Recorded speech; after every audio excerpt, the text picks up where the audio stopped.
আসসালামু আলাইকুম প্রিয় দর্শক, এইমাত্র রূপসা ব্রিজের ঠিক পশ্চিম পাশে একটা দুর্ঘটনা ঘটে। বাসটি রূপসা ব্রিজের ঠিক উপর থেকেই টায়ার বাস্ট হয়ে যায় এবং ধীরগতিতে এদিকে চলে আসে, পশ্চিম পাশে আসে।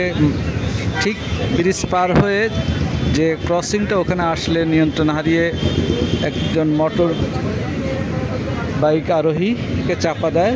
ঘটনাস্থলে সে নিহত হয়।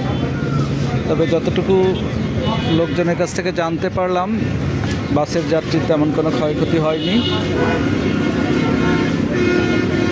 এটা যে লাশের যে অবস্থা আসলে দেখানোর মতো না, সবাই যেটা বলছে, আমি দেখিনি যদিও।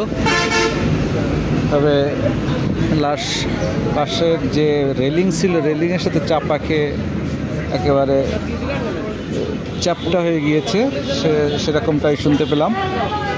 এই বাসের অবস্থা হচ্ছে এই, বাসটা এই পাশে ড্রেনের এসে সামনের চাকা বেঁধে যায়।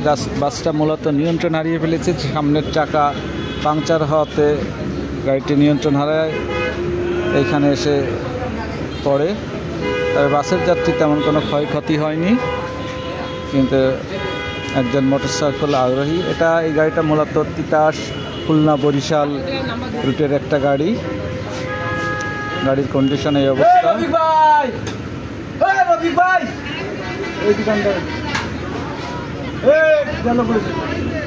এই গাড়ির দুই পাশে এভাবে ভেঙে গেছে। তবে গাড়ির যাত্রীর কোনো ক্ষয়ক্ষতি হয়নি। আপনাদের দেখানোর চেষ্টা করব, আসলে লাশ দেখানো যাবে না।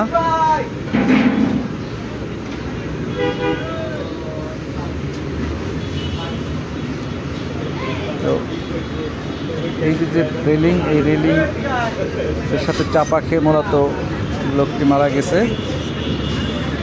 যেটা তার মোটরসাইকেলে, হয়তো এই মোটরসাইকেলে ছিল সম্ভবত।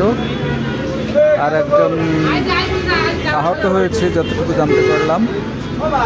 এই যে রেলিংয়ে যে এখানে রক্তের দাগ লেগে আছে।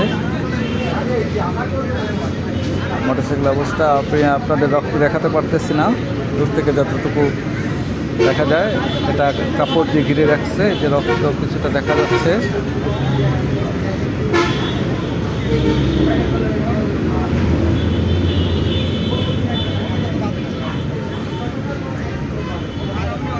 যে মারা গেছে সে এখানকার সম্ভবত স্থানীয়।